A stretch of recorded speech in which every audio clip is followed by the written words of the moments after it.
Hi, my name is Valery Masharikov, and today I'll be discussing the art direction of Terminator 2 Judgment Day.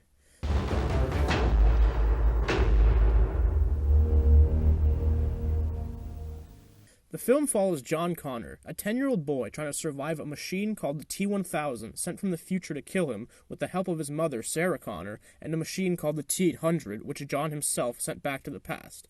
Together, they managed to defeat the T-1000 and prevent a nuclear war. The three reasons I chose this film specifically was because, one, it was one of the first action films I saw as a child, so it helped mold my understanding of film at a time where everything was new. Second reason being that the main character is young, he's 10 years old, so it's easy to empathize when you're watching it as a young child. And thirdly, because it is potentially, if not the greatest sequel ever made. The movie starts off in the year 2029, where humanity is in a war against machines, and John Connor is leading a resistance army against them. To achieve this look, James Cameron chose a very bleak color scheme and shot in the Mojave Desert to achieve the feeling of post-apocalypse. He filled it with things such as burnt cars and rubble from buildings to simulate a war environment. But apart from that, most of the film actually takes place in 1995 Los Angeles. Cameron chose not to stylize anything as to portray the authentic 1995 Los Angeles, which is where they were shooting at the time. They chose locations such as the LA River and the Santa Monica Mall as landmarks to portray LA. This film is a sci-fi action film, as opposed to the first Terminator, which was a more sci-fi horror, almost noir film, and I think the genre change helped in the long run. Terminator 2 had 20 different shooting locations across California and New Mexico, but the ones I'm going to be focusing on are the ones with most set dressing. I chose the steel mill, the LA River, and the Cyberdyne Labs for this. For the steel mill, James Cameron found an actual steel mill that had been shut down years prior and got permission to resurrect it to replicate the intense heat and color of molten steel. Ironically, the actual factory averaged around 5 degrees Celsius, which was a problem as the actors were supposed to be sweating in scene. One interesting detail was that there was an additional part of the building that was built solely for an establishing shot with the logo for the steel mill, which is the only set dressing that I could find in location. Another interesting detail was that Cameron had miniatures of the steel mill built so that he could correctly block the scene using a mini camera, which helped the production designer when it came time to go on location. The second location I chose was the LA River due to the sheer scale of the stunts being performed. This sequence involves the T-1000 in a semi-truck chasing down John Connor while the T-800 is trying to save him on a motorcycle, and by the end, there's at least 10 big stunts.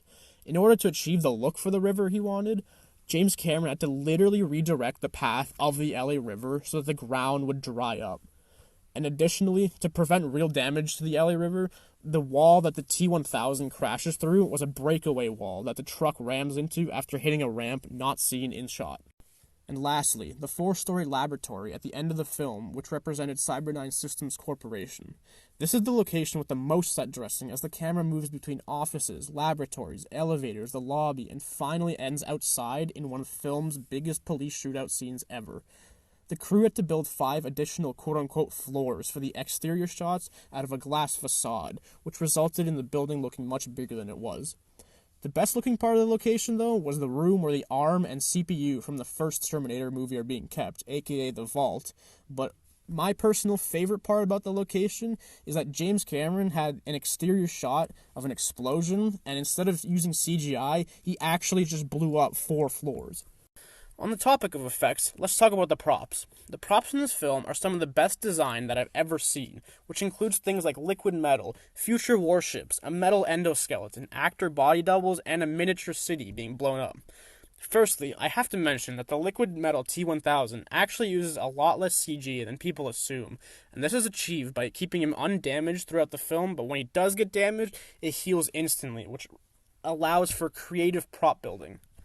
The endoskeleton from the first Terminator film also makes a return and is featured prominently in the future war scenes through miniatures and stop motion, but the only other time you see it apart from the war scenes are when the CPU and ARM are being melted at the end or when the T-800 sustains damage, revealing his eye. For the war scenes, the scenes with the humans were shot in the Mojave Desert with practical props such as weapons, burnt cars, and collapsed buildings, while the scenes with the warships and endoskeletons were filmed separately on a studio using miniatures. These miniatures had been so meticulously crafted, though, that when you watch the film back, with the knowledge that it's a miniature, it still doesn't look like it. The most memorable visual to me, though, is when Sarah is dreaming about a nuclear bomb going off in LA while she stands helplessly in front of a playground. For this scene, they had to make 4 different Linda Hamilton models at various stages of being disintegrated, but the most bothersome part was when they had to make models of the kids that returned to ash and then blow them away.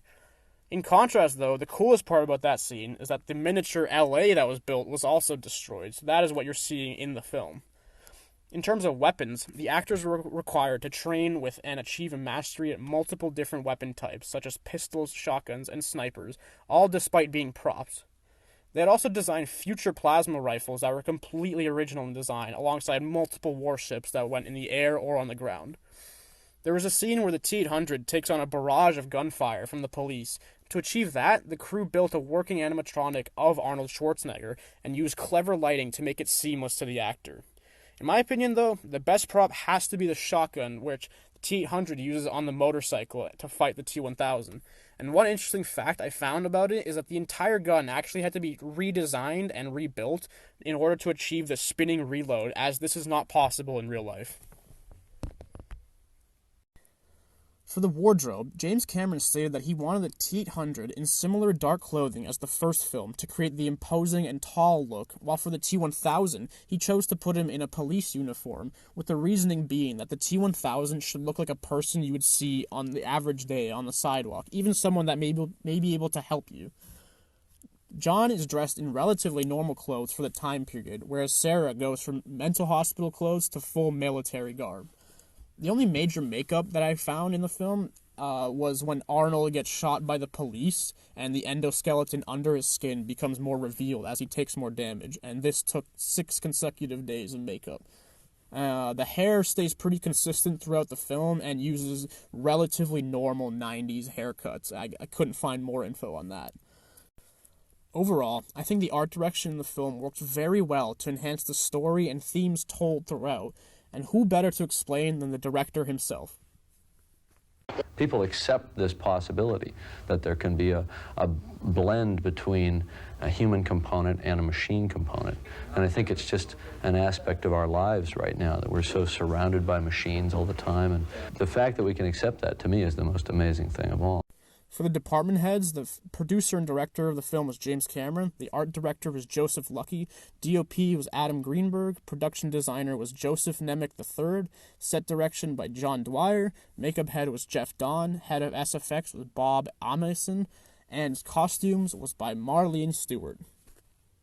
Thank you all for listening. Please let me know if you have any questions, and most importantly, hasta la vista, baby.